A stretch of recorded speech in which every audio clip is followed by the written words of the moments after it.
Thank you, John. Good afternoon, members of the Finance Committee. Thank you for allowing me to come here today to present the findings of the audit report. You should have two bound documents in front of you. The larger one is the financial report, and that includes our audit opinion. The second one is labeled report to, it says Board of Directors. It's the report that we issued to those charged with governance, be a board or finance committee. So what I'm going to do today is go over at a really high level the financial report. I'm going to try to be really respectful of your time, but also, which means I tend to go a little quickly, but please don't hesitate to slow me down or to stop me and ask any questions if something pops up that you would like for me to elaborate on. So at a high level, the financial statement audit went super smoothly this year. We've been working with GRTC for several years now, and it's a really positive, constructing, working relationship. Just want to take a moment to thank John and his team for all their cooperation throughout the process. I know there's been some changes in the team that make some continuity of schedules and reconciliations a little challenging, but they were really positive and cooperative throughout the process, so we appreciate that. We do generally like to present this report a lot earlier into the fiscal year after the audit. This year, there is what we call the federal compliance supplement, and that essentially governs what we're supposed to audit as part of the federal compliance audit. Generally, that comes out in the summertime. This year, because of all of the slowdowns in the federal government, it was not issued until shortly before Thanksgiving. And then so around the holidays, a little bit of a bottleneck sort of occurred. And that's why we're just issuing this to you now in January. But usually we like to do this in the November timeframe. Would like to get back to that with the federal government's permission next year. So anyway, the financial report starts off with the table of contents. It just kind of lays out at a high level what's included in the report. I will note that it's broken into sections here, and we provide a separate level of assurance over each of the sections. The basic financial statements here on pages 6 through the notes that start on page 11, that is what our audit opinion is actually on. That's the level of assurance over which we're providing. Everything else we can sort of provide in relation to opinion, but just wanted to point that out there, that the basic financial statements are what we're issuing our opinion on here. The audit report follows immediately behind the table of contents. Our opinion is in the second paragraph. In our opinion, the financial statements are presented fairly in all material respects.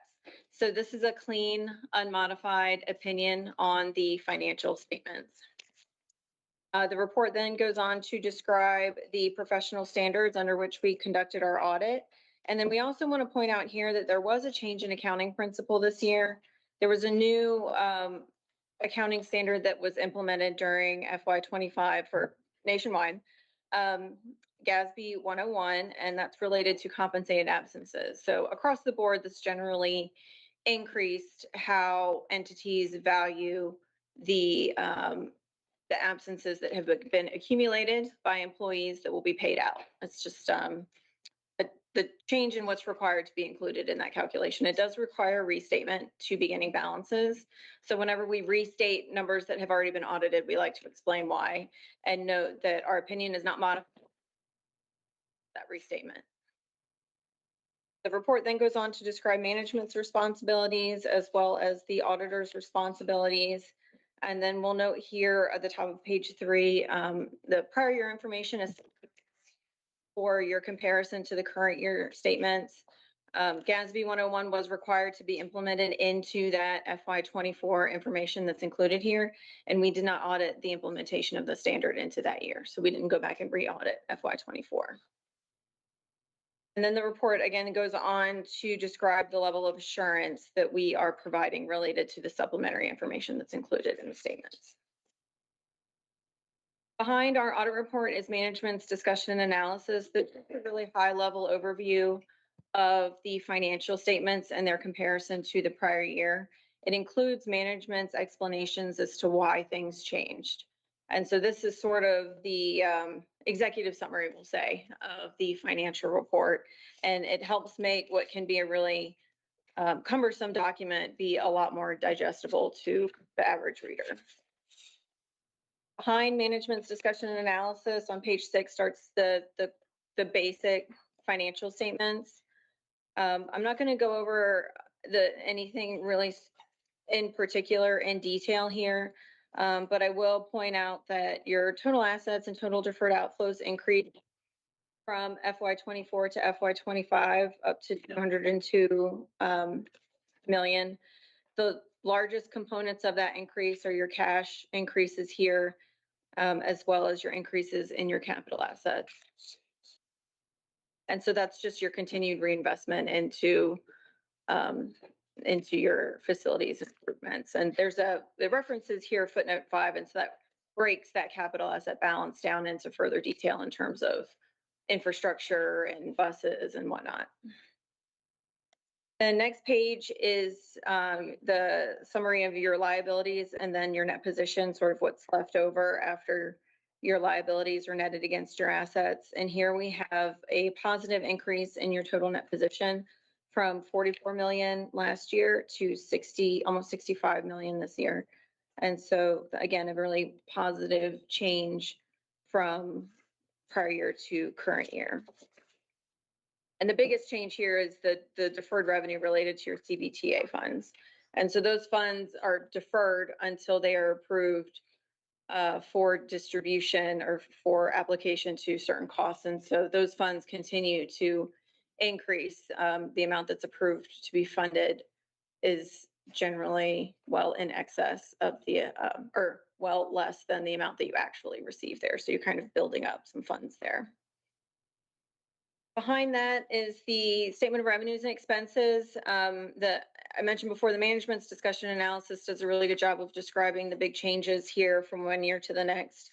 I'll just point out at the bottom, you have a change in net position from 8.5 million last year to a little over 20 million this year. So it's a very positive results of your operations in FY25. And then on the statement of cash flows, which is on page 9, this breaks down your cash flows between operating, investing, and financing activities. I will point out that there are negative cash flows from operating activities, but because of the way that GRTC is funded, all of the grants are actually included in financing activities down at the bottom. So you'll see you have a negative outflow of 90 million from your operating activities, but then you have over 100 million in cash provided by financing activities, and that's your grant contributions, federal, state, local application resources. So just kind of have to look at those in conjunction with one another. So you did have a positive cash change at the bottom there of 18 million for the year. Investing activities, we generally want to see positive, and they are here. And usually capital financing activities are always negative, so that's your cash outflow into your capital infrastructure. So that's usually a positive number unless you're financing those additions, which GRTC does not generally. I will point out on the next page is sort of how you get from your operating loss to your operating cash flow. And so it's essentially the cash to accrual adjustment. But what I wanted to point out here is the pension expense is actually a benefit this year of $7 million. So that is totally based on the actuarial reports from the valuation service providers. GRTC doesn't actually have any control over this number. It's a totally non-cash number. We perform testing over the pension plan contributions, and we separately audit the pension plan and make sure that GRTC is making the member contributions that it is required to under the bargaining agreement. And there are no findings on that report. So this number is totally driven by the actuarial results, and its market changes, its demographics. There is a whole footnote to the financial statements that describes everything that goes into that number. And it is a very significant estimate and can flux. As you can see, it was only 636,000 last year. It can significantly flux from one year to another. So just wanted to point that out there. Behind that are the notes to the statements. I won't go over them in detail. The note on the pension amount that I mentioned is on page 20, note 8, and that's a pretty comprehensive disclosure related to the retirement plan and GRTC's activity in the plan and reporting of the plan numbers. I will point out on page 25, there's a note related to accrued uninsured accident claims. There were some claims during the year for which we did send some letters to the attorneys to make sure that this disclosure was sufficient and appropriate under GAAP, and to make sure that it didn't need to be beefed up for anything in particular, because there were a couple of things going on there right at the end of FY25. And so just wanted to point that out here, that there's nothing really significant added to this disclosure. The current methodology of your allowances is still sufficient.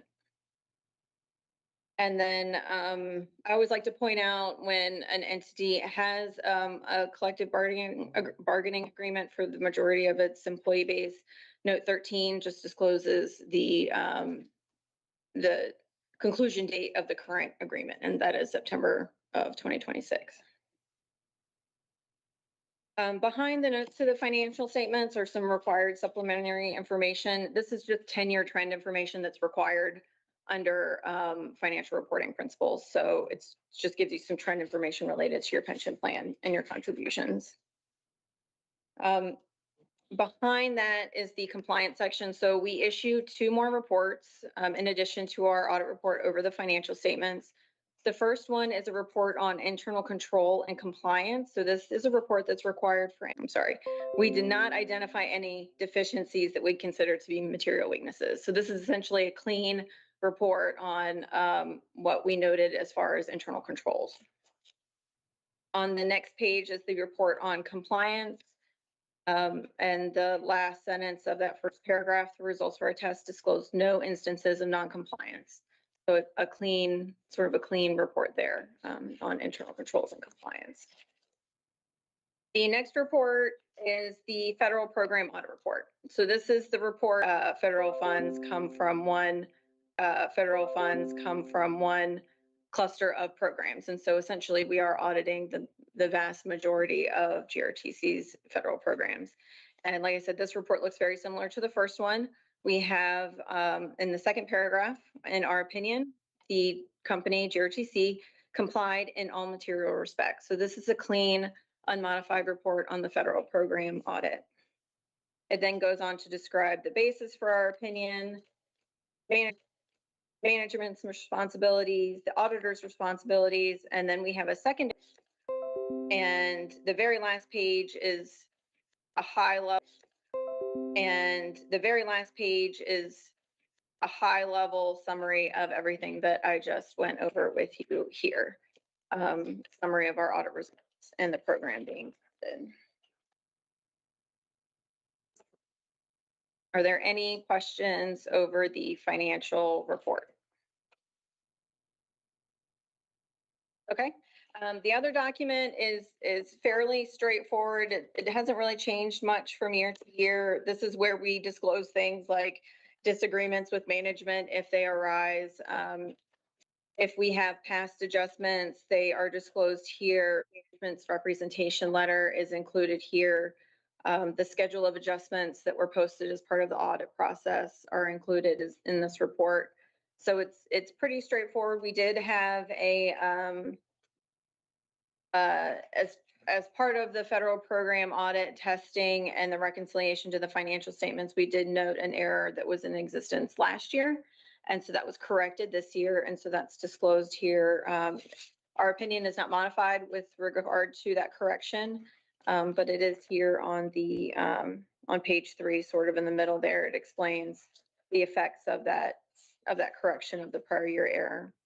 Did our GRTC find that error this year and report it to you, or did y'all find it and have us go back and fix it?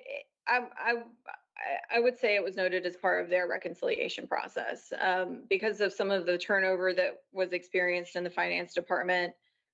We did work all kind of is stemming from the same, the correction of the error in dollars on the financial statements is sort of stemming from this internal control related observation here. And so it's all kind of wrapped up together. If there's anything else in this report. Yep. I think we're good. Oh, the useful lives of capital assets. So the period over which they're depreciated. Depreciation is a very significant expenditure amount on your financial statements. It's presenting to a finance committee instead of the overall board. A little bit more interest. So we know we just gave this to you all today, and in the past, we've given it to you ahead of time, so we don't have to make a decision on this today. We can give you all an opportunity, as well as the full board. We will be sending this out in a separate email and give everybody a chance to review it, and then we can bring it back to the board to In March. No, Yes, February, yeah, because we're February. That's not too late. Yeah. So for the February meeting, we'll receive these documents as well as the written overview or whatever that I saw. So that'll help us study and catch up. Correct, Right. yes. Yeah, and you'll get it. We can send it out immediately because we do have it, but we know you all like to take a deeper dive, so we'll do that. Perfect. I appreciate y'all making sure y'all get us a briefing and then give us time to go over it. That's great. Yes. And the contact information for myself and the manager in charge of the audit is included in that report to the board packet. So if you have any questions, don't hesitate to reach out. We're happy to answer anything you might have. Thank you. Thank you. Thank you. We said the next item we need to go to is F. All right, and we're doing okay on time, but we think we can start with A and work it through. Okay, all right. What's up? We don't want to just move up just in case. Well, that's, I mean, I think just we to can go make ahead and sure we move can him up go just to make sure he has time, because he may end up having to go earlier if. Yeah, I appreciate it. I'm sorry for the trouble. I just have a million things to do and I got meetings at 4:30. Did we say F was the first action item? Correct. So you have, For the F. most of your action items are consent approvals that come from development. You do have 2 outstanding that have recommendations that I guess you want to pull up. So for the first one, we had the resolution for grant application. That was passed with a caveat on the contingency of requiring a policy in place that addresses services and studies. So it was approved or passed from the development committee, but it was contingent on us presenting a policy in place that addresses. Can you share the resolution with us? Yes, y'all should. Well, I didn't type this one out. This just happened. I had off the track.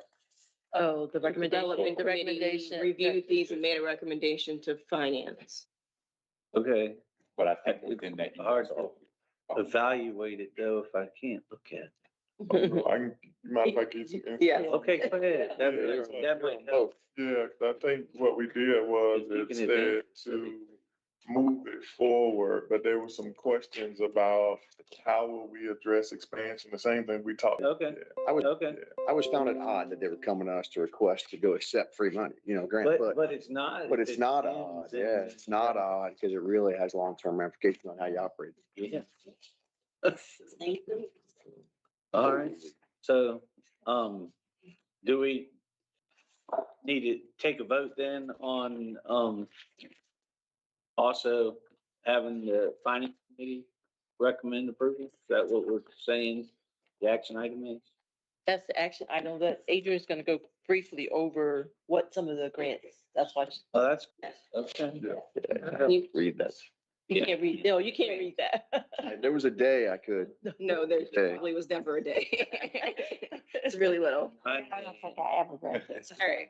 While he's bringing up my computer, which allows you to see what I've given you, I'll give you a summary. So GRTC is working on their grant applications for merit. So this is a span of primarily capital, but also includes some operating, like some of our routes, as well as some, sorry. Okay. Just showing my direct screen. Here it is. All right, before we get to that, so primarily capital, but some of also our operating support that we get for like our routes. So on the first sheet I have on here is just a summary. So state of good repair being one of the higher categories.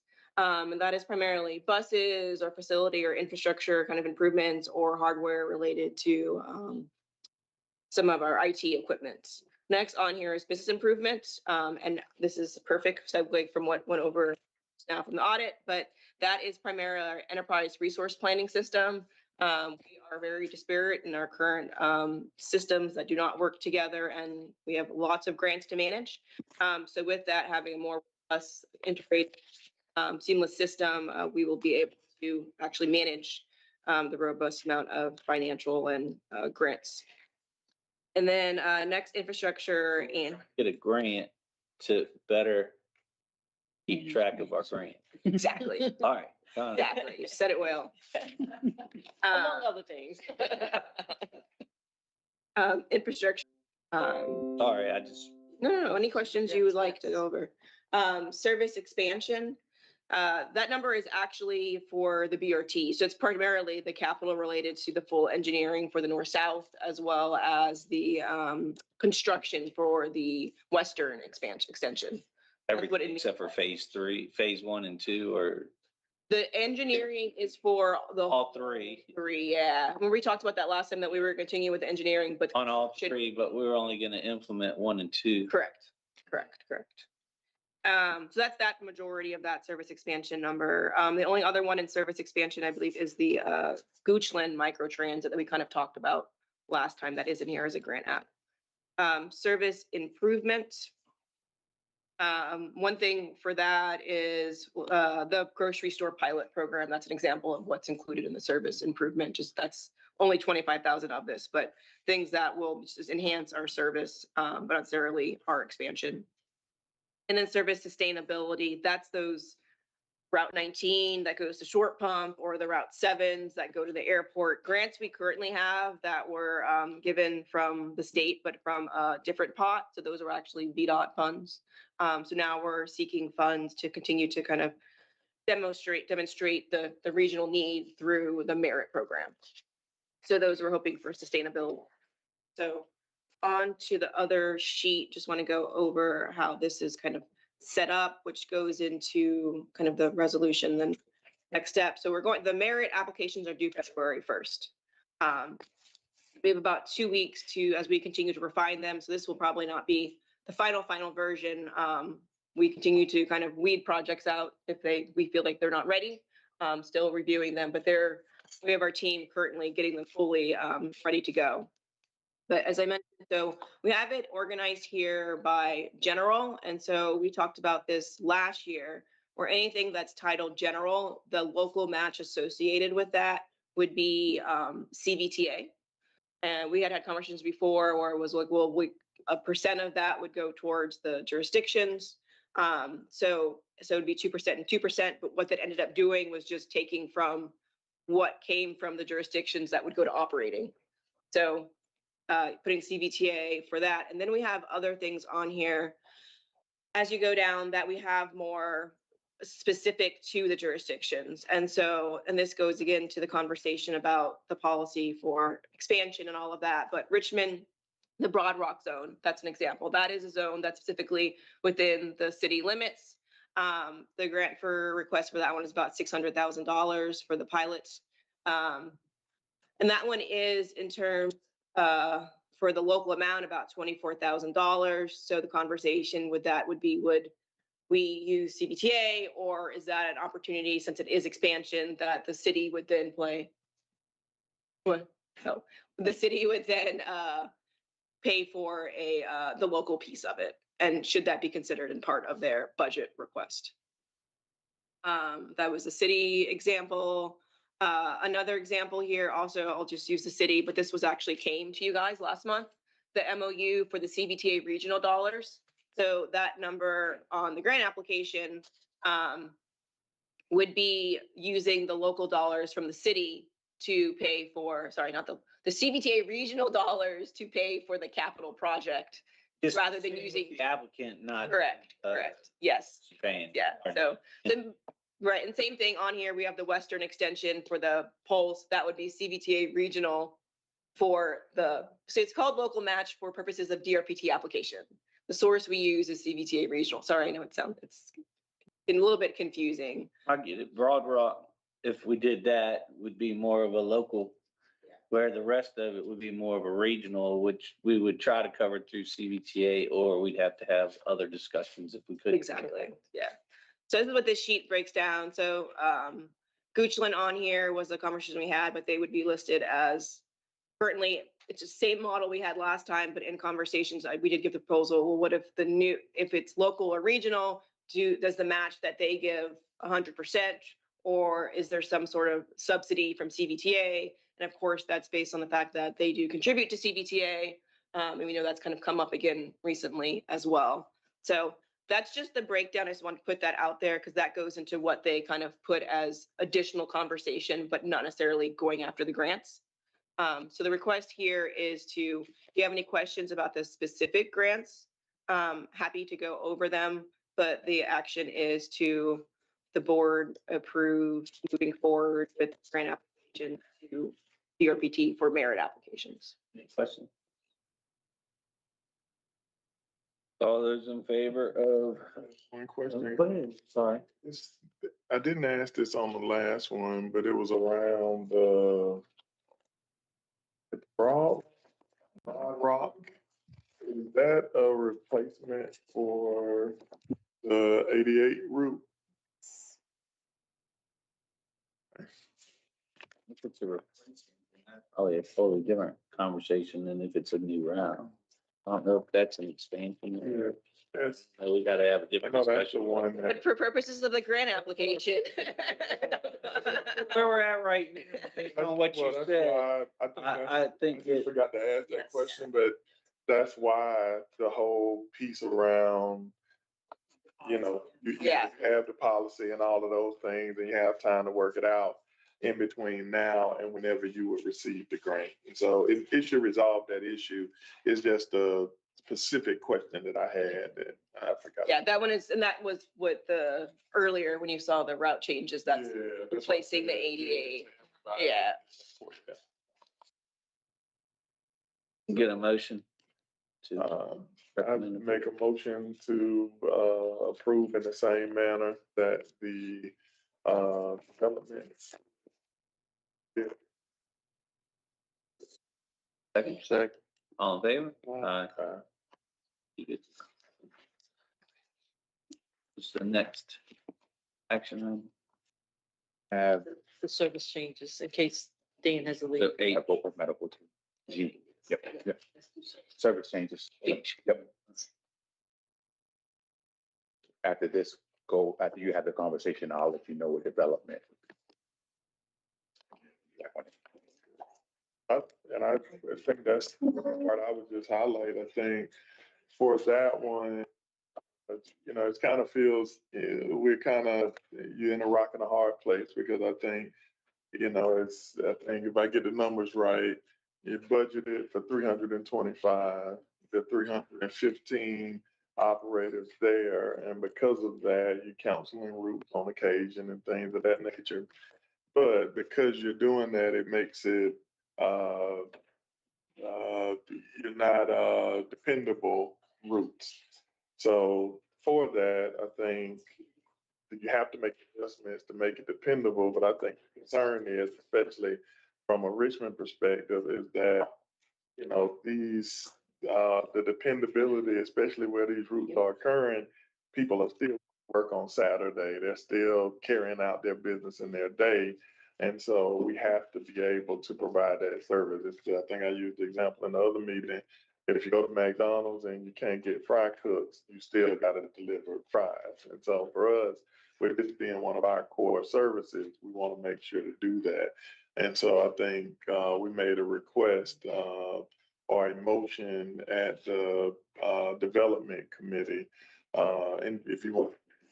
Sure, it was to move forward without recommendation for now, but wanting to follow up on the information presented. So getting a copy of the presentation that you're going to see and a communication plan for us rolling that out. Is how would you tell your riders about the change, and having the board make a decision to reduce service is kind of tough when you don't know how it's going to be rolled out and you want to make sure that's done effectively. But then the other piece is, how are we going to ramp back up? Because these are budgeted services that people need them. And so having that information, moving it forward with no recommendation, but allowing the staff to bring it back so they can still meet their timelines if they provide suitable information to the board. That was basically the motion that we made. So. So the motion is to not make a recommendation to the full board, Move it forward. but So not have it on. for staff to continue working on it, but not to bring it as a recommendation for a change at this time to the full board. So they would move it forward to the full board, but it would not be on consent agenda. So. So it would be up for discussion. Okay, all right, now I'm clear. Then they would provide the additional information on how we're gonna. So you're going from now to next Tuesday to have. Committee. And so now if you hear the same information, we could potentially make the same recommendation to move it forward. All right, well, yeah, I'll just launch to the service update. So for January 24th, we have planned the replacement of our Route 88. It is an hourly, very limited fixed route service with Broad Rock Link.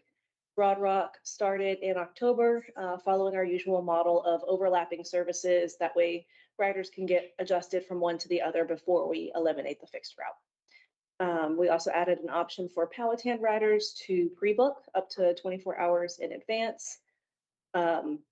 Just with the rural area and just with the rural area and the countywide model that they have, giving those riders a little bit more certainty of when they can plan their trip and plan their day accordingly. The temporary changes that we were talking about today are for February 22nd, and it would reflect our current operator workforce shortage. So we are having day of cancellations, particularly nights and weekends. And so we are adjusting the schedule quickly to match what we currently have as far as operator count. And that way, if we're going to miss the trips, we need to tell people we're going to miss the trips. That way they can plan their trips and their day accordingly. So, and then additional trips will be added in as operators are onboarded and trained. So the intention is that these are temporary and that we would prioritize putting service back appropriately. We did just want to quickly highlight, this is the system map of the impacted routes, just kind of showing the widespread impact that this is a system-wide impact. We were equitable in our decision. We didn't want to focus it on one area or the other exclusively. And then we have our summary of changes.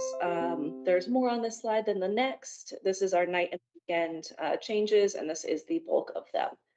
So we have our current level of service in one column and then the impact on the other column, taking into account things such as passengers per stop, ridership at the route level, at the trip utilization level, and then our load capacity on the bus. So you'll see a lot of service cuts past 7, past 9 p.m. And then we kind of go trips in the late night and weekend trips that had the lowest amount of ridership. I'm happy to take any questions. And then this next slide, and then all of these slides you will be given are the ones that aren't necessarily limited to just nights and weekends. All this is affected because we're down 10 drivers. Yeah. So- 15, we're down 15 drivers. And we really just did, I mean, we're talking 2 trips each direction on a route. Like we were small incremental changes, which is why it is so widespread instead of, slicing one route dramatically. And so it's not just the 15 vacancies, it's also absenteeism. That also plays a big part in it. So those are things that we're working on. How would some more information that would be helpful when you provide updates to the board. Might be something like our activities, our hiring activities, like, even can you partner with, if the city's doing a job fair or the counties or whoever, are we doing those type of things? Are we considering those or even asking, the board to partner on some of those? Cause I know we've got, and I think the region, we do that, but like OCWB partners with others, CDL training, all kind of other activities. So you've got people who for sure would be willing to transition into these roles. And I'm just thinking off the top of my head, using some things we've done in the past. If you use some of those workforce dollars, you can supplement some of those costs as well. So you can, people who qualify, you take them to your training, but then you can also share the cost. That's helpful as well. So Just to add a little bit, I guess, of context. So we have lost since the beginning of the calendar year about 50 operators, and we'll say about 42% of those, they're involuntary. So we had done the rush of trying to get as many people in here, and we had kind of taken more on than we probably, we're quality. correct. So we're trying to right size the workforce now. So we do have classes and they are getting filled. We just want to make sure we're bringing in the right candidates. So that's kind of caught up to us. And we're making some changes with the actual application and the hiring review and the interview to be a little bit more strategic to make sure we are filtering way ahead. So we're not having involuntary removals, but that is a big part of it. And then we need, a lot of them happened like since the fiscal year of that 48-22 happened within this fiscal year. So the last 6 months or so. So we didn't have classes, it caught up to us. So now we just need to get ahead and we need to stay ahead. So we have 2 scheduled for this month, which normally we have 1 scheduled if we do have 1. So we have 2 and we've increased this class size. So we do like that they will get filled. And the plan is to by 8 Earlier or later that had capacity to make up for the people that would have been on that bus normally. Isn't that what you said? Yeah, we looked at ridership. Yeah, some of them are. So like the Route 1, that was 15-minute service. So That's why I said we don't have that, so it's good to see it, because I was thinking that too, but when we talked about it in the other committee, some of those routes are high performing routes, but it's something around our capacity. Well, not even that. So the direction was don't touch anything pretty much before 9 p.m. It doesn't matter what the route is, because that's like the core time it's used. The only change to the Route 1 is we went to J. Sargent Reynolds all the time. J. Sargent Reynolds is not open. Make sure their connections could still happen. The DCU route that does the same thing, and I just don't know, because Yeah. I guess I'm new, but can the general public? No, they don't. And that didn't happen. That's brand new too. It's not that you're new. That's new. Like that Okay. just happened. no, they can't. Summer. No. Yeah, so, again, that means what happens if it's. ECU used to partner with us and then they decided to run their To own. run system. their own. And so I'm just curious, let's say it was just all of us in this room are not, DCU students, but we depend on that route. I know some of it is just training your customer base because you've got a smaller amount of people. But as we go through these, with this being the first time seeing it, I could imagine, I think y'all said we're gonna get it today. That's important because I think there will be some questions for different, I could imagine for the Richmond crew, we likely have some questions about some of those routes, like the ones I asked. But then I'd imagine other folks who might be impacted from different communities might have questions as well. So like on that 5 though, you're talking about, it's, but again, it's 15-minute service going to 30-minute service. 30 minutes, so that's right. Clear After now. 9, but not before 9, it's still on 15. 15, that's right, yeah. So, And we looked at, No, there could be some people that are going to work that could be affected. The majority of the people that are going to work will have already made it to work by 9 o'clock. And we did tell earlier that we are looking, we had, when we did this before, which was a lot more extreme, we had the Uber service. So we will look at maybe if we need to do some sort of voucher that is very strict about being only at that stop, at that route, for helping just get through the next few months for those who may be going to work. And this is just a temporary measure until we're at full staff. Yeah, and as we get more staff, we'll put the trips back. Hospital workers that go in at 11 o'clock at night? Not a problem. The service is still there. It just may not be the It's specific. just on a That's not half hour frequency, instead of right. 15. Right, well, yeah, Yes. we're not gonna stop it. Yeah. So do you still think we should go with no recommendation and have a discussion, or do you think that's still where you're at? yes, for me, but I'm Okay, only one that's fine. vote. But I think the reason I would make that recommendation is just with people not having the opportunity to see this before, we'll all have the time to digest it. And then at the board meeting, it should be a fairly simple, approval and move forward. But I just know from the questions that I walked in the door with, some of them are answered, some of them aren't. That's fine. I would- I'm good with that. If that's what you wanna, if you wanna make that motion, I'm totally good with it. Yes, sir, I would, if that's the case, I ask to move forward with, move it forward with no recommendation and request the same information as, the development committee. Second, Letty? Second. All in favor? Aye. I think you had G just before he gets out. Okay. What's the closed session? Is that something he needs to be in? Good. Yeah. We got like almost 15 minutes. What's the best use of his 15 minutes? Yeah. Go to closed session and then come back? Or go to G? The policy discussion. Want to use the time the best we can. Tonight, I got placed on planning. Is there anything voting on the closed session? no, it's just for information purposes. That's all that other stuff. Did you hear that piece? For the closed session, it's for information only, it's no voting. So we can activity get, required. is that information able to be shared with them, in a phone call? Yep, absolutely. Okay, then Yeah. let's go to G. All right, the resolution for G is for the medical health insurance renewal. Just as a background, our medical plan year starts on March 1st of 2026 and will run through February 28th of 2027. So we start our contract negotiations through our medical broker, Marsh McClellan, probably in the November, December timeframe. Cigna is our incumbent carrier. We do offer two types of medical plans, an OAP, which is open access plan. And then we also offer a consumer-driven wellness plan with an HSA component.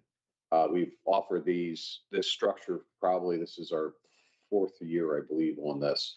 So what we did was we originally got we marketed the coverage because we had our claims experience has been improving over the last 12 to 18 months.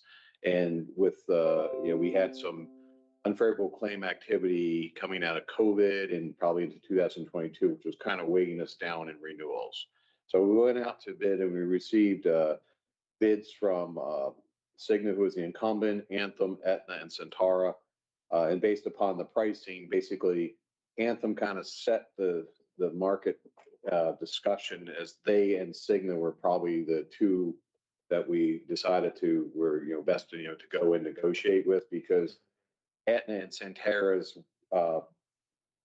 their bids were higher than what the other two. So we went through a BAFO and Cigna matched Anthem's offering, which was a 2% reduction in the premium over the current year.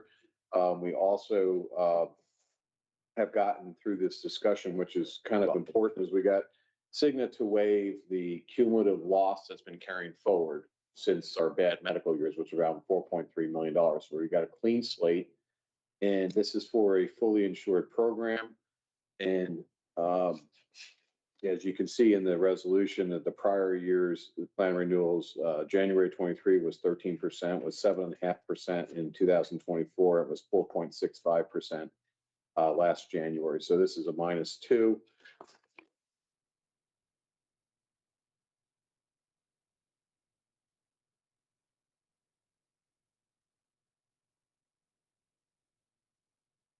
I'm moving. Oh, there it Yeah, is. I have to do it this Okay. way. So as you can see here, so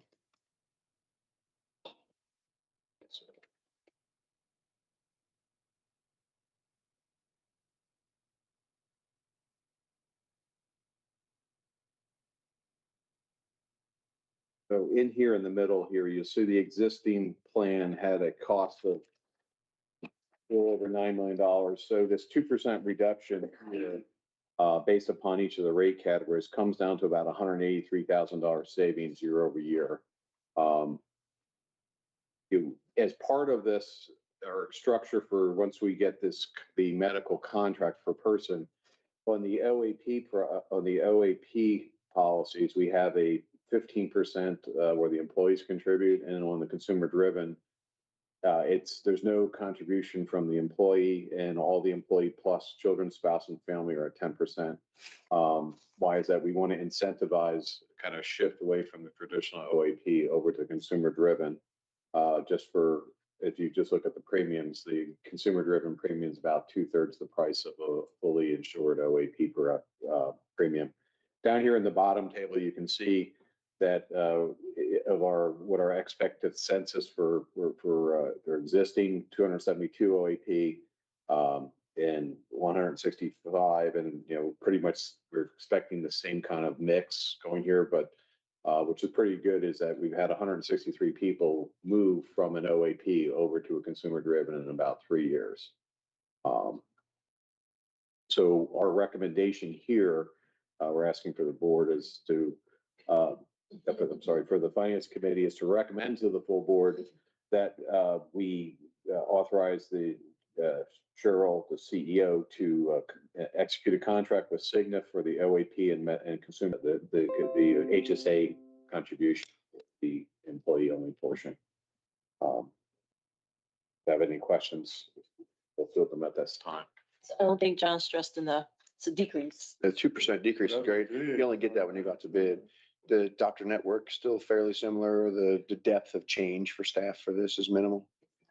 So it's the same, we're renewing with Cigna, so that's one of you're exactly right, the considerations. We had Anthem that kind of set the negotiation point that would require a change.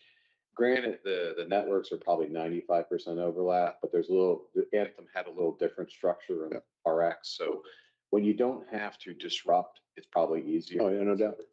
And 2% decrease on the employee contribution and or company contribution is great. The deductibles were able to remain the same on the plan level. So we also got into here through the discussions, we actually have a rate cap for next year of 9.9. Great. I'm good. Okay. That's great. Get a motion? So moved. To accept the proposal as recommended. Second. All in favor? Aye.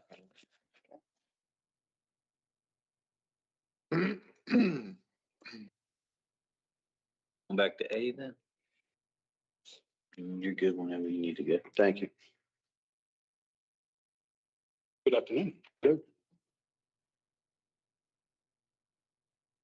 All right. Well, inauguration. Yeah.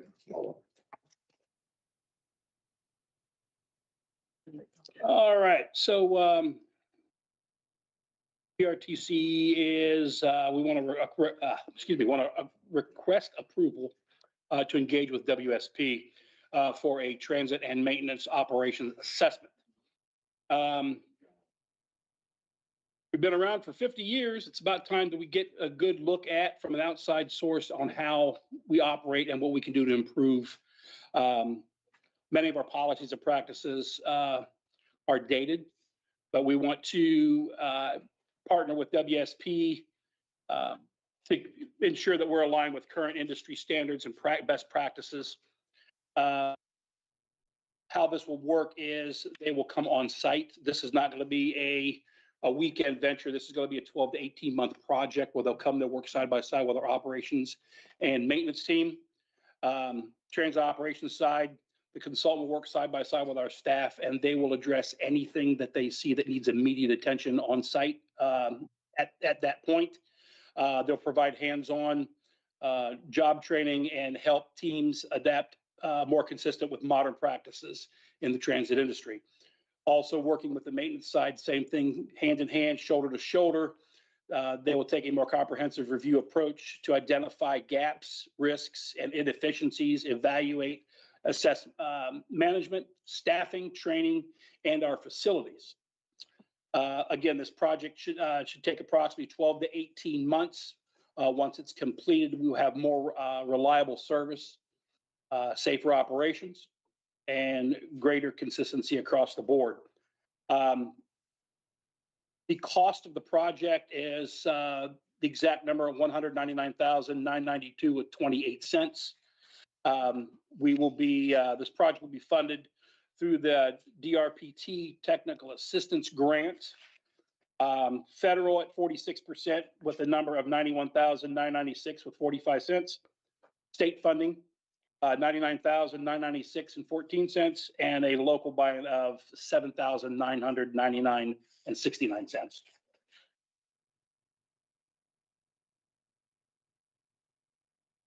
Questions? Great. All right. Thanks. Great. Good with that. And no motion or anything needed here? No, 'cause we already got your- We did it through the talk. Okay. Thank you. Pete? And same thing, Tony was here earlier, but he had to go meet with Gilly. I'll go over briefly. So we're asking for microtransit link vehicles. We're asking for 5 for expansion, and it would be 3 non-ADA Ford vans and 2 ADA compliant vans with wheelchair lifts. Total cost is $500,055 and 555,705. Sorry, guys. We're asking this just because the link service is growing and additional vehicles are needed to maintain reliability and appropriate spare ratio. We're purchasing gasoline vehicles just because of the long lead times for CNG and any charging limitations that we have not overcome with the 5 that we currently have. We're doing this through a state contract with Sunny Merriman, and the funding is 68% federal, 28% state, and 4% local. What, 40? 4% local. 4%. 4%, yeah, the same split, 68, Okay. 28, and 4. And the lead time is approximately 1 year from notice to proceed. Wow. What's Should the, let them know yesterday. Right. how bad is the lead time on the gas ones? 2 years? That is the. That is the gas ones, but everything else. I mean, I'm sorry, the CNG gas, yeah. It is. That's 2 years? with gas. Wow. Yes. Wow. So that's that one. That one also went through development. These are just like small vehicles, not buses. Yeah, no, Yeah, they're yeah, just yeah. vans, like 15. 15 passenger, yeah. Yes. And so the next one is the protective barriers. I can get my mouse to move. Sorry, guys. It won't move. What's going on here? Technology is great when it works. There it is. Okay, got it. So this is a request asking to upgrade the existing operator protective barriers on 65 of our fixed route buses. Currently, we still only have the shields that we put up during COVID, and we want to put up, or that we're still going to have in service for a while. We've looked at what buses that near their useful life, and we're not going to upgrade those, but it's the ones that are still going to be in service at least 5 years from now. So, Do you have any concern that if the driver has a medical emergency that we won't be able to get to them? no. The way they are designed, that wouldn't be an issue. Just want to make sure, like, they're having a medical emergency that first responders can, like, actually get them out of there. Because if first responders can get them out, then couldn't a citizen get them out? Like, I'm just asking, like, how that works. I'm just, Oh, you know. So the way it's designed, You get it. first responders to use adequate tools to get inside shouldn't take long, but just an average person couldn't get inside. Okay, all right. That's fine. I just want to make sure that it's good to keep them protected, but you don't want to keep them so protected that you can't help them. Stop, can you go over the? The pricing for it. Thank you. Alrighty. Again, this is 100% federally funded. So, and Gillick was selected through a competitive bid process as the lowest responsible proposal. All right. Thank you. E? The VIA, okay, we're up for Dexter. Cheryl, I'm gonna dip to the planning commission. Sorry for the trouble. Good to see you guys. Good to see you. Thanks. Thank you. There's a lot of double duty right there doing both. Additionally, changed that contract to include microtransit when we initiated that service and had an initial budget to cover what we anticipated based on the expectations of the service offerings. But our microtransit service that has grown and become very popular, and we've kind of expanded with the zones that we've offered, is we've outspent on that contract for the microtransit piece, and asking for a change order to add money to cover the rest of the contract, the remainder of the contract for the microtransit piece. So the ask is for $274,425 to be added to the contract, bring the total contract to $2,024,625.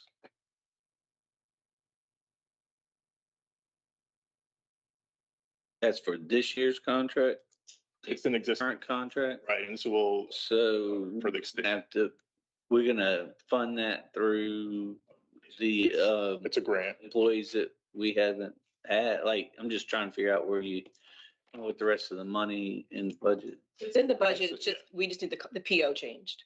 Right. Just a change order to add to the current PO that we have. But it wasn't funded though, right? In the budget, in the So current, it's part of the microtransit it's just program, like we knew that was gonna be an expense. The original contract was set up for paratransit. so we put it in the budget, but we didn't have it in the contract? We didn't have it in for them to operate it yet. Okay, Yeah. but we had it in the budget. Okay, all right, I'm good.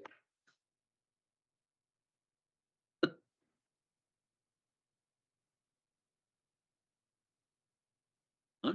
Any other questions? On this one, I know we're not asking for action, but do we share with the committee what the other committee recommendation was? This one, was it? Wasn't it? It wasn't one, it was no, Yeah. okay. Yes. The only two we changed the language on was the grant and the service changes. You know what I mean, but like, Two if they requests. wanted to approve them, is what I'm. Okay, this next one is a consent agenda to, for our paratransit vehicles that we have remaining on staff. So as we buy new vehicles, they all come equipped with camera technology that we have upgraded and decided to use now. That provides us some real-time connectivity, provides better streamlining of how to access the vehicles and get that data. Makes it easier for our team to work with the data. We have a group of vehicles that are not installed with the new technology, and this project will be to retrofit those vehicles to have them to match the rest of the fleet. It's 23 vehicles for this project, and the cost is $165,500. It's grant funded also, and this was approved through the development. It was funded by in the budget. We just hadn't had a contract for it, or, Right, okay. And that was the other committee. Okay. Any other questions? Thank you. Also passed. Oh, that was- Yeah.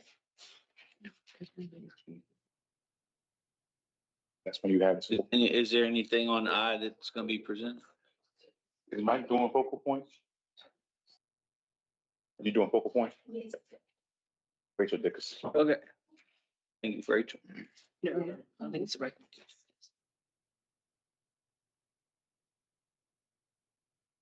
Hello, so I'm Rachel Dickerson. I am the Transit Advertising Specialist, and we are seeking a change order for the advertising and promotional wrap installations with Focal Point.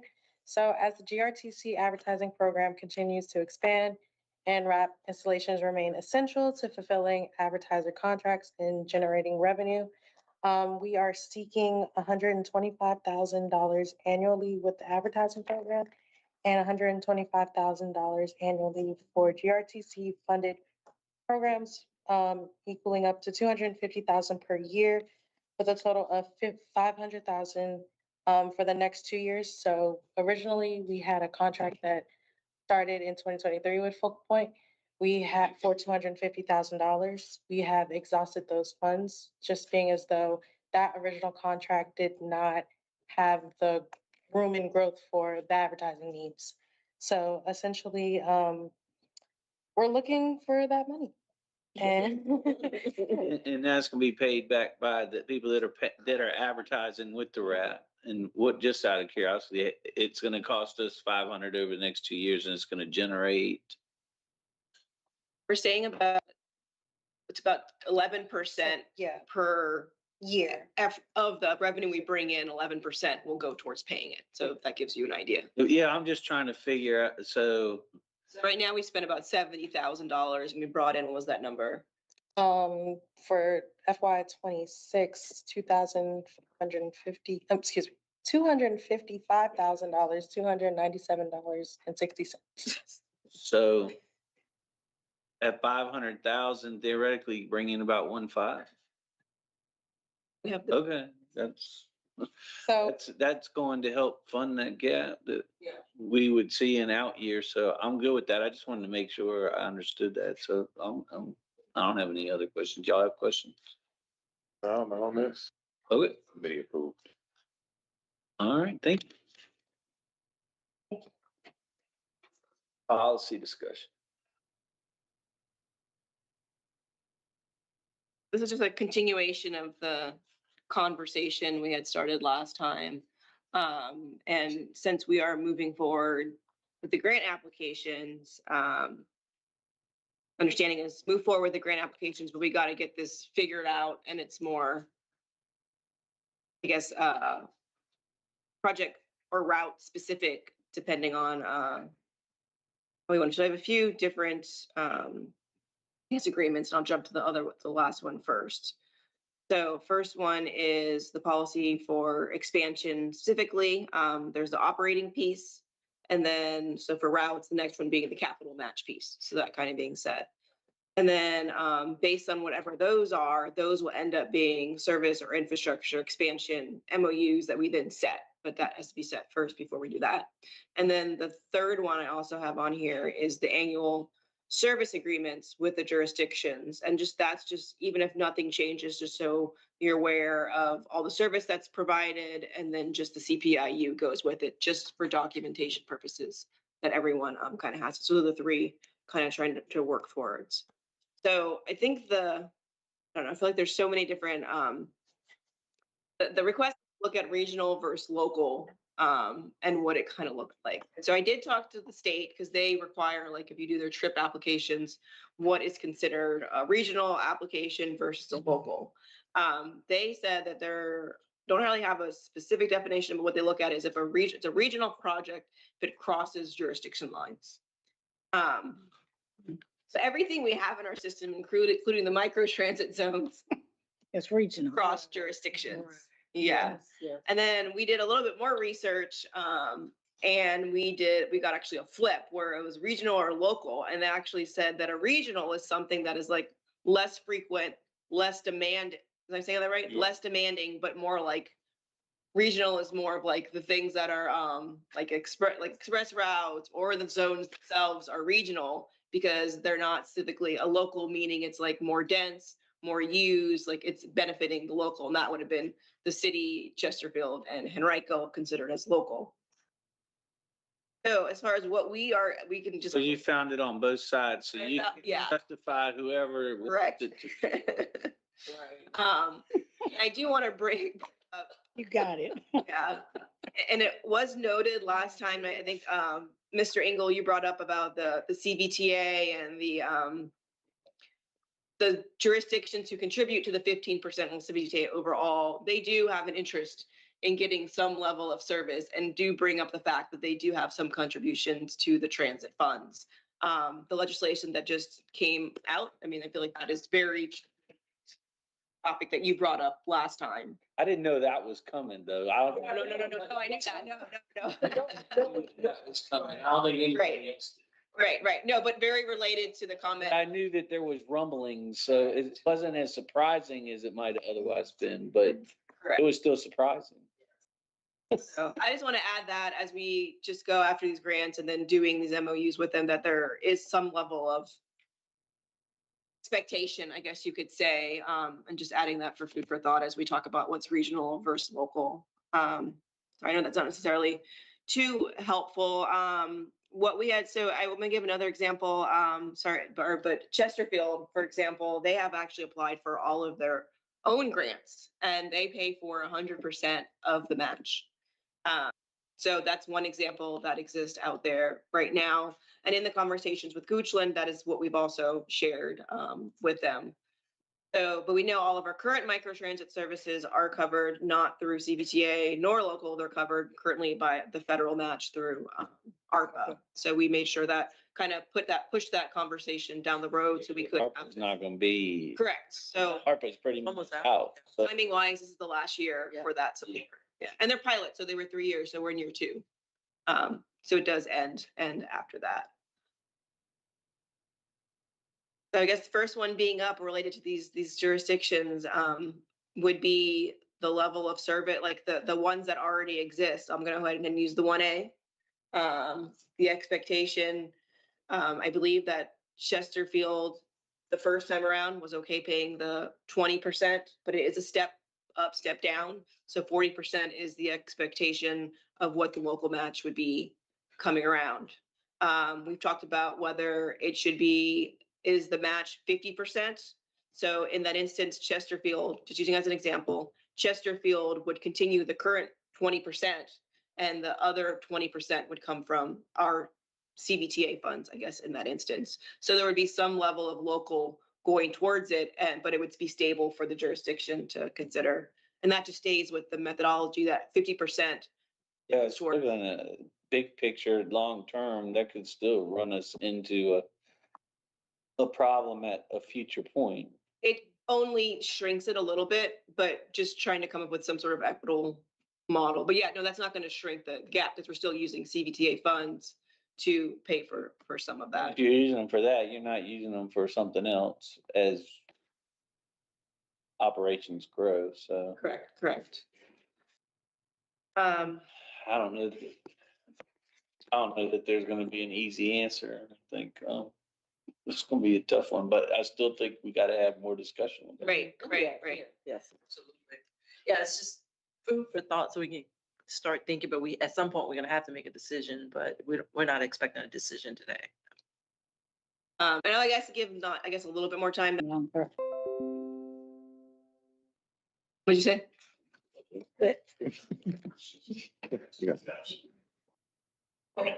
You got a question or a comment? Yeah. So trying to define regional. Couldn't really- Well, you know, how when you report it on.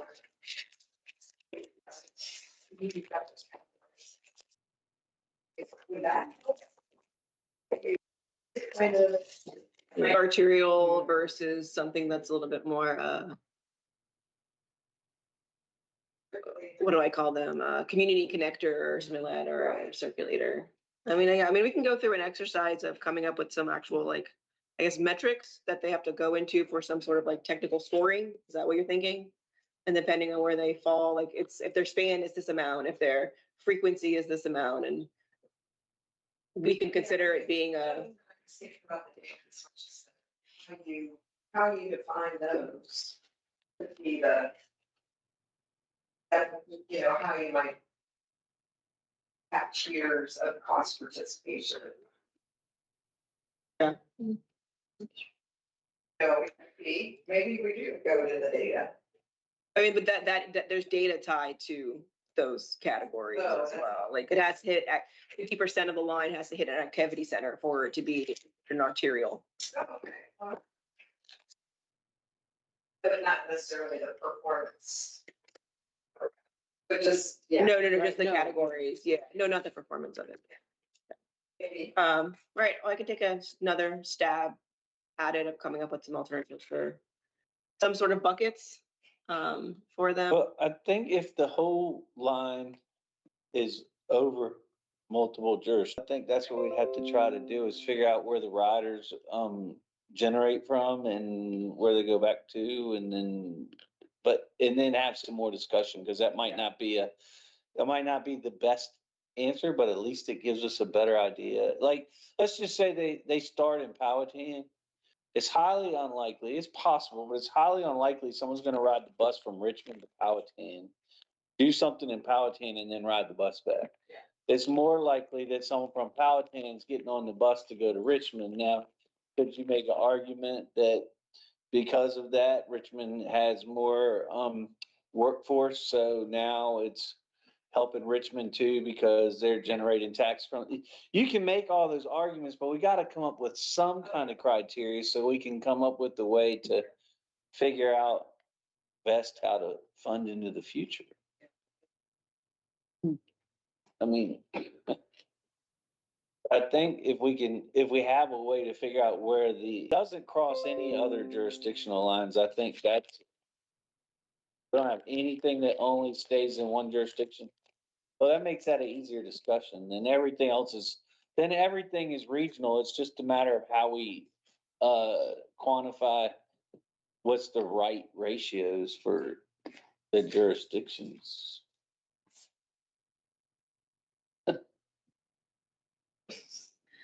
So the other topic for policy is Joe has updates on current transit GRTC relevant legislative pending items.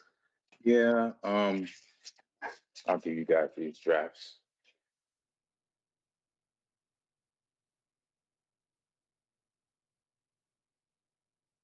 Send this to you for all information. I know. The draft, I think. Yeah. Yeah. Yeah, yeah. That's all right. Yeah. I just didn't want to run it out and to our point of how we speak it to the press and the words that we use as a legislator are a little bit different. So this is a draft. I guess we'll start with the worst first. House Bill 571 was introduced on the 13th by Delegate Scott Wyatt. That bill was introduced to create a new funding metric through the CVTA, which was not approved or supported by the CVTA, to reduce the funding given to GRTC from 15% to 13%. That 2% equates to about $4.5 million. And that goes to New Ken if they have a. To her was she thought that the big three of Chesterfield, Henrico, and Richmond were the ones kind of taking everyone's money. I let her know that we do have service in Hanover, Powhatan, going to Goochland. The only two that I think we haven't touched yet are Charles City and New Kent. That's not to say we didn't try. Adrian has put in, or we've had an application go forth for microtransit in New Kent, but we're working with the staff. It's not a part of CVTA. If they are. All that. And to that point, we did send an email to Keith Rogers today, the CEO. He responded. We're going to be getting with him to kind of figure out what their needs are. But our goal is to try to squash House Bill 571 as quickly as possible. Go away, but it does lead back to that same point I brought up last time, where the outliers that are contributing something in the CVTA are going to be looking for some kind of return. We have offered service to both New Kent and Charleston. We've had meetings here with Charles City early on, right after CVTAs, asking them what they need, and same thing with New Kent. And we actually had a grant. Yeah, they were funded. For New Kent. Even if they were getting their money, that piece of the 15% back, they can't get more back than they're putting in. I mean, look, I think it was you that said, hey, we gotta be careful about that period, but eh, we still, you can't get back more than they put in, like, that's ridiculous. They know what they buy for the amount that they're putting in, what it would buy them. They just want us to give them the money. Yeah. They're gonna use it in another way through a, State contract. transit. They have said to legislators that GRTC does not provide rural transit and they need rural transit, which I still haven't found a I'm definition. not even sure what rural transit is. It's probably, or it's, the Microtransit. microtransit. It's Microtransit. not, She it's. said it's not, yeah, so, Try microtransit. That's what we offered them. well, in the coming weeks, I'm gonna be working with Ruth, y'all's government affairs folks, because Delegate McQuinn says she is willing to pause this bill since we've been recorded. I want to make sure I'm saying it. She's willing to pause it, but she wants some type of solution that we could come up with y'all sitting. How do we come up with the 4.5 million number? Is it? Hey, and Ben? Right now, the, based on the pool of tax receipts for the sales and use tax and the excise tax on green, fuel and diesel, the combined, Charles City and New Kent are about 2.99%. Transit. It will be 100% of their CVT contribution since the inception of CTV, and they're trying to do that annually. So I'm really Yeah, not that's sure. still a problem. Yeah, but I'm not sure where they got that number. But you guys will be briefed on it. Hopefully by the next meeting on Tuesday, we will have some type of guidance. So that bill going to a committee. House Bill 200 is another bill. That's a transit ridership incentive program modernization. That's by Dolores McQuinn.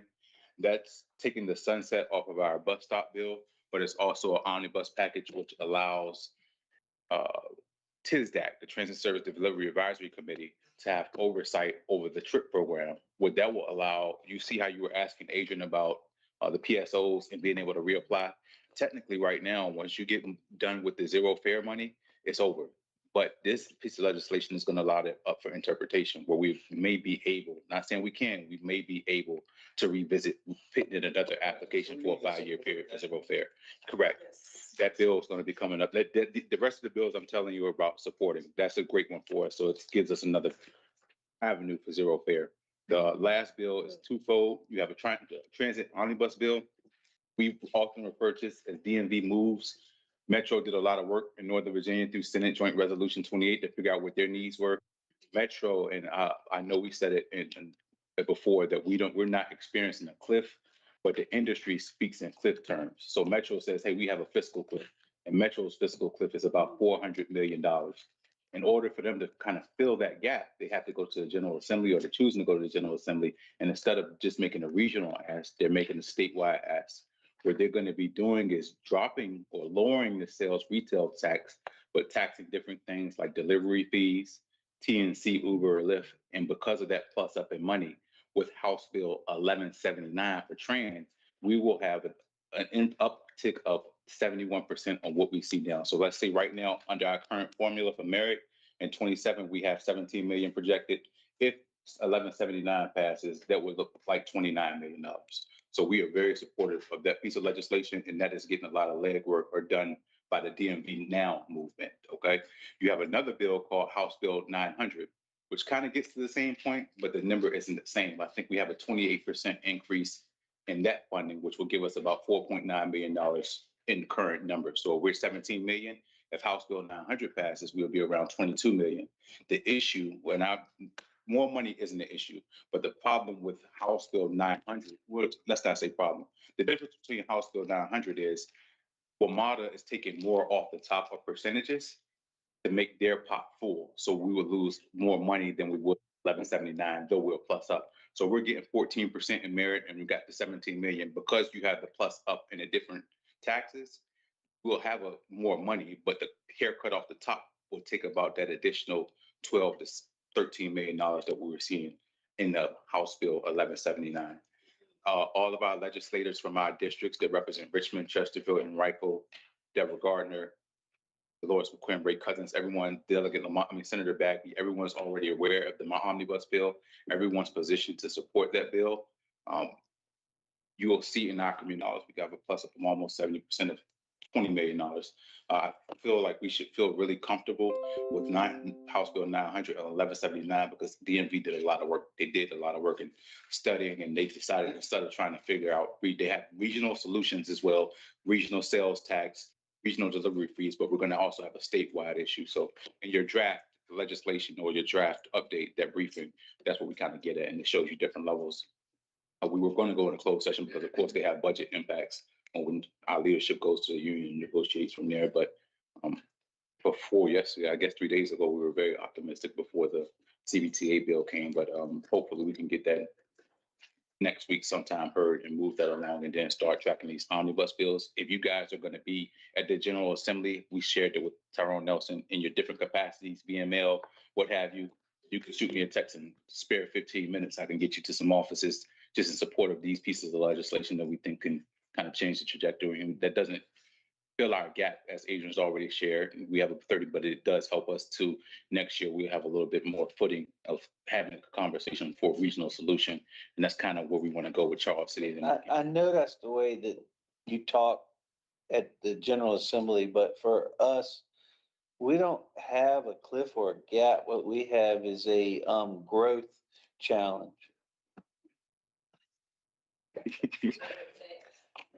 Yeah. I'm just saying, it sounds totally different than a fiscal cliff or a gap. It's a challenge in how to fund growth. We have a growth challenge or a growth opportunity that we need to deal with. Optimistic about them. So hopefully, I just didn't want you guys to see some clip on, and we're speaking to the committee and you hear me say fiscal clip, but all the same. Well, I think we can get that money. Oh, unfortunately, I understand that some places you have to use a term that somebody else in the press is going to pick up, but unfortunately, they're like accounting terms, and accounting terms are so crazy. Not modified. I mean, Unmodified. or unmodified. Like they come up with so much stuff.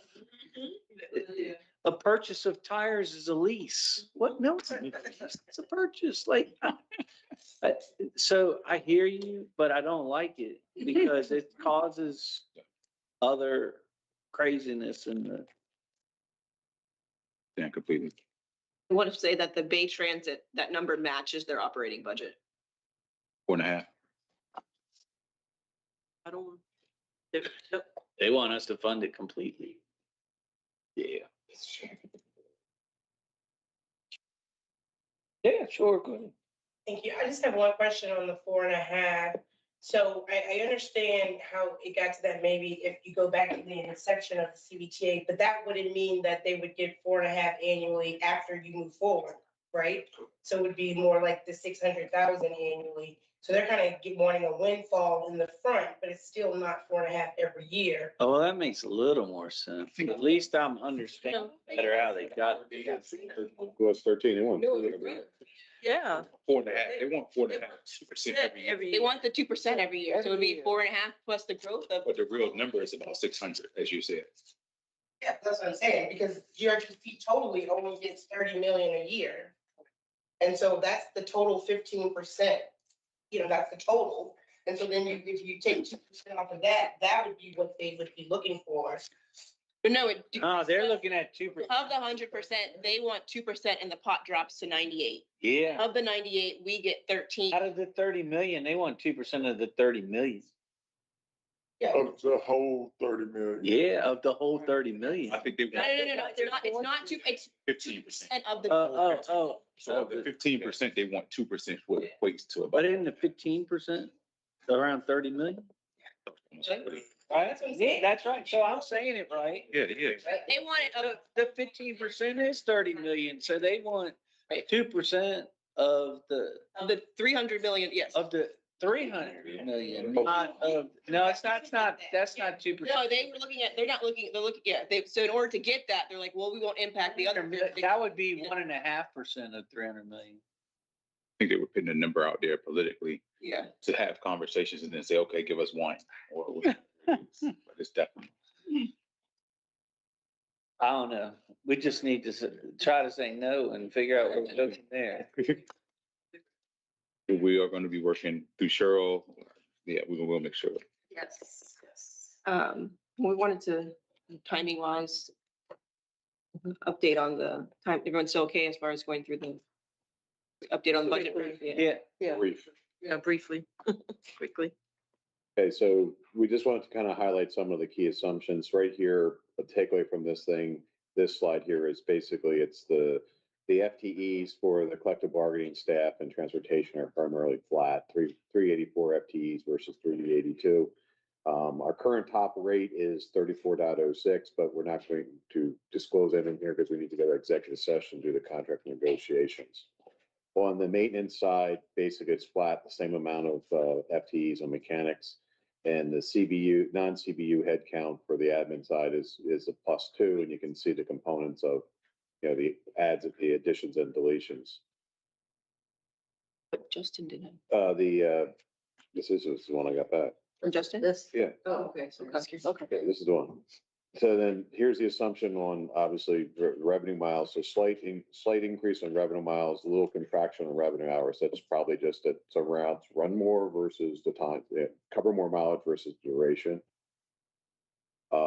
As we just talked here, the assumption here for medical benefit premiums we have in there is 4.65%. That's, like I said, is that we know what the rate will be through February of 2028 and we'll rate cap. So 9.9, but this is just in the resolution.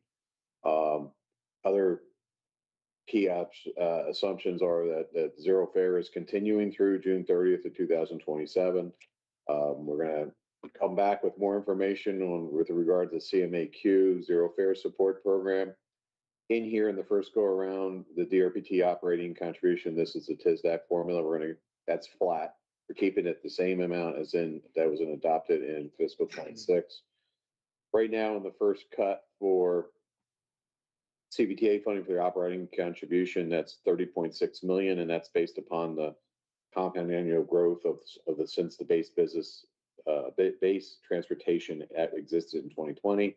And then the local share match for capital and studies about 1.66 million right now out of CBTA. Currently, obviously the operating contributions for Richmond, Henrico, and Chesterfield are indexed annually. We're doing February to February based on CPIU. When we had the original discussions in the November timeframe with the municipalities, we shared with 4.6% was the assumption for folks to build in. So what here is just the CPIU. So it was released for December on the other day on Tuesday. So December of 24 to December 25 is 2.68%. If you look at the green bar here, that's February. Oh, come on. Your mouse won't move. Mine was too sensitive. So February, right now, February of 2025 through December is 1.56%. So we have January and February. So we think that, for our planning purpose, we're using 3. I think it's going to be probably a little bit less than 3, just like it was last year. Last year was 2.8. 2.82, yeah. So this is the update of the CAGR analysis. So this is how we determine what the base operations contribution for CBTA would be. So basically, we're taking our fiscal 2020 actual expenditures. And what compound annual growth rate is just the financial calculation of what is the return per year every year between 20 to 21, 21 to 22, 23. So the takeaway here, I can't see. Need a new prescription plan. So basically in that green bar, just for the core items, it's 8.94%. So the assumption is that our base operating, those expenses there, you can see human capital and related, state of good repair, and Spectran, and then we put in some other significant ones. The reason safety ambassadors is in yellow. We don't have the number. We just replicated what it was last year. So our core base operating drivers have increased 8.94% per year. The next column down here, this is the operating contributions. They're in yellow there for fiscal 27 because that's a 3% increase over 26 based on the assumption. The operating contributions from, based on the CBTA formula, has grown at 279 basis points. So it's about 3-to-1 difference between the growth in expenses versus the growth in funding. And for the Route 1A, we've got the 1.8 million in there. That's just for the base, not paratransit. This is the line side. So the sum of all the grant applications that were on, that came through Development Committee and Finance Committee, here's the summary by categories and kind of the breakdown of the local piece. The local share is about $3.3 million on that, which kind of, when you look at it, you know, the CBTA, we're assuming 1.66, a little bit of 1.5, but as Adrian had walked through, there's specific details of them for each project, which are the subject of the MOUs. So total of 82.779 of projects expenses that we're contemplating for DT applications to file by February 1st. That's our brief. All right, any questions? I just think about the budget. I know the estimates around CVTA have gone up a little bit. Does our budget reflect that? Yes. We do it a year in arrears, so. So what, to your point, perspective, like in the November finance pack, for the last page of CBTA, you'll see that the last three contributions are like 3 million going up to 3.3. So 12 times 3.3 million is 39.6 million.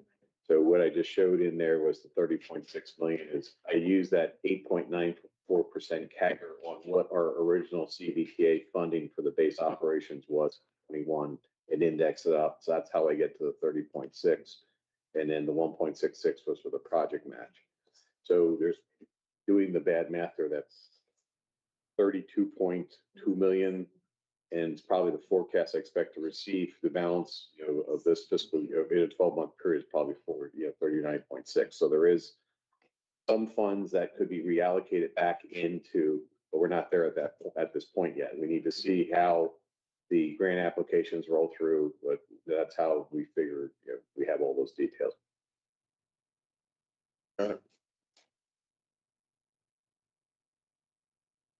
As VDOT does issue in December, they do issue a forecast for what they think the collections are, and we do incorporate that in our model. All right, we can go into closed session. Yeah, briefly, this won't take long. We Do have, we have to read anything? yeah, well, we checked with Neil and. I think we do. Yeah. Yes. Whereas the Finance Committee of the GRTC Board of Directors has convened in closed meeting on this date pursuant to an affirmative record vote in the accordance with this provision of the Virginia Freedom of Information. Oh, this is at the end, isn't it? This isn't the motion to go in, is it? This is certifying it afterwards. Oh, yep, sorry. This one. Okay, here we go. Thank you.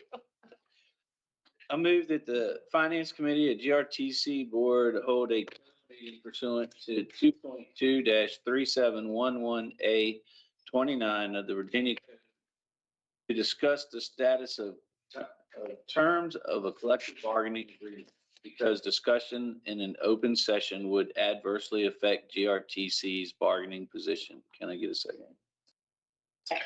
All in favor? All right, cut us off.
Information Act, whereas section 2.2-3712 of the Code of Virginia requires a certification by the Finance Committee that such closed meeting was conducted in conformity with Virginia law. Now therefore be it resolved that the Finance Committee of GRTC Board of Directors hereby certifies that to the best of each member's knowledge, only public business matters lawfully exempt from open meeting requirements under Virginia law were discussed in the closed meeting to which this certification resolution applies. And only such public business matters were identified in a motion convening the closed session meeting were heard, discussed, or considered by the board. Witnessed by the following: Jim Engel, aye. Ellen Roberts. And Odie Donald. I want to keep putting an Odie in. Aye. All right. Better than Mac. Any other new business? All right, we're adjourned. Are we finished? Yeah. Good.